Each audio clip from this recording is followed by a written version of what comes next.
Hello everybody, Dennis Engelbrecht with Digging Deeper.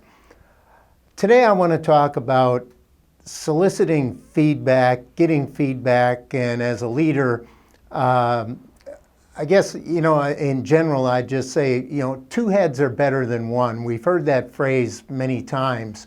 And to get the best thoughts, the best ideas, the best decisions, of course it's better to have more than one person involved in that to be able to get the other ideas and all of that. So one of the things I've witnessed over the last several months with some leaders is they're not very good really at inviting that feedback, receiving that feedback, and it sort of creates a cycle where they don't get much feedback. And then you end up with a situation where you only have one head instead of the two heads is better than one sort of truism.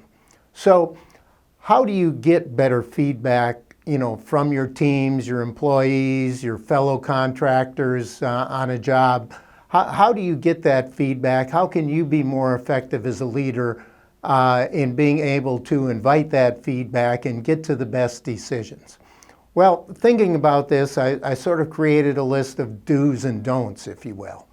So if you want to get good input, the first thing you have to do is really create the opportunity for that input. If you come into a job meeting, for example, and you do all the talking, start to finish, and you've thought about it beforehand and you've come up with your plan, and this is the plan, well, you're not really creating an opportunity for input. But if you come into a meeting or even before that meeting, you invite others to give you that input, or you do at the beginning of the meeting, and then put together the plan. Obviously, that's creating a situation for input versus not creating one. The second thing is to remember to listen more than you speak. I was on a conference call a couple of weeks ago, and when I got off of the call, it really struck me that it was kind of a monologue. And as a monologue, really didn't provide the value that meeting usually can require. So, and what I found again was that, the leader was doing all the speaking and wasn't really listening or inviting that feedback. The next thing is, if you're in a meeting, look around, look at the body language. Sometimes the feedback that you need or the information you need isn't volunteered, but you can sort of tell by looking at folks that they have an idea and maybe they're uncomfortable with their idea or they're uncomfortable speaking up. So you have to actually solicit that feedback. You have to ask people, John, what do you think about this idea? Wayne, what's your view on that? Or, Sarah, you look uncomfortable. Is there something about this that you like or don't like that we need to hear from? So as a leader, you've got to be aware of everybody in the room and sort of at times solicit that feedback to pull it out and bring it out. Next thing, sort of taking that another step, seek out disagreement. All right? It's very easy to get a groupthink thing going, where because the leader says something, everybody sort of gets on board and says, yeah, that's the right way to do it. But is it the right way to do it? Is there a better way to do it? So by seeking out disagreement, by asking, so do you see any flaws in this plan in the way we're looking at it? Will this work?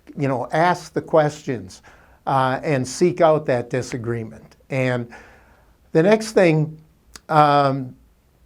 this happens a lot of times, and it's sort of a power thing, sometimes comes from ego, but folks will be trying to come up with a decision.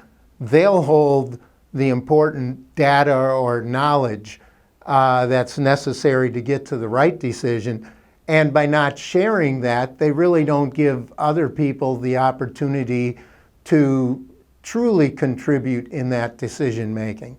So if you want to get to the best decision, make sure you're providing the data and knowledge to everybody you're inviting into that sphere to make that decision, so that people can contribute, with the full background and the full ideas around that. And that'll help you get to better decisions. The next thing, I have this in both the do's and the don'ts. So the do here is avoid passive-aggressive behavior.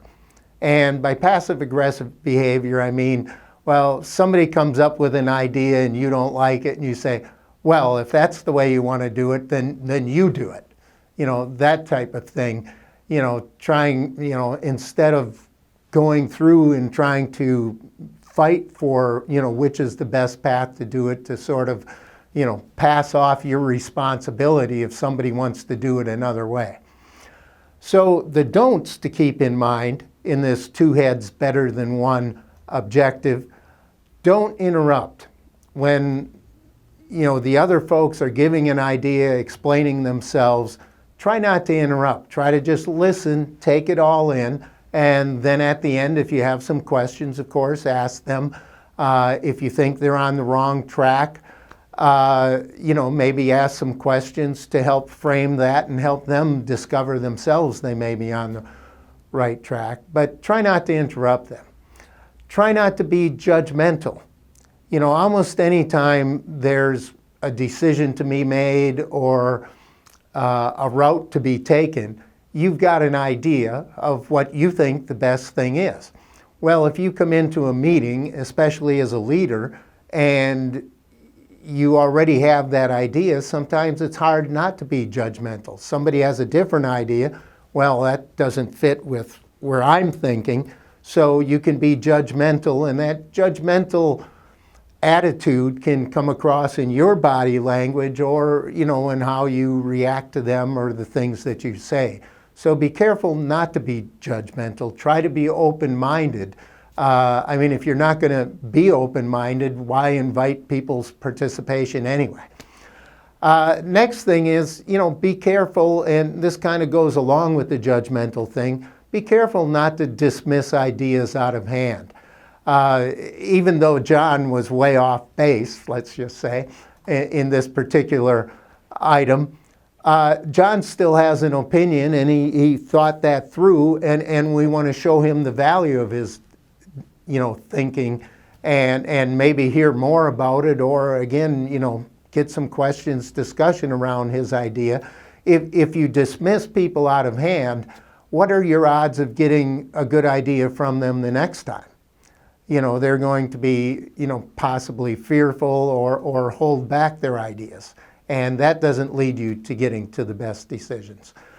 The next thing is, getting the best idea is not a contest. If it's important that you win, you know, a couple of people around the table have different ideas, I have an idea, you know, think about that in a sense. Do you feel like it's important that you win, that your idea carries the day? Or are you truly looking for the best idea? So again, that's something to avoid. Avoid that thing where you've got to win by having the idea that carries the day.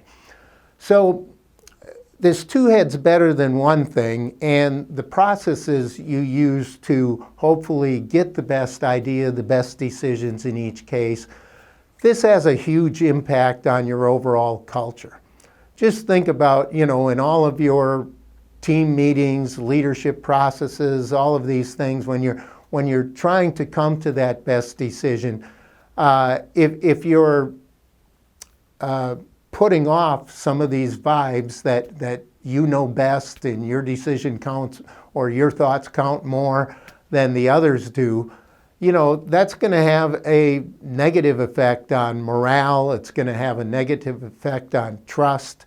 It's going to inhibit communication, which is going to be important across the whole organization.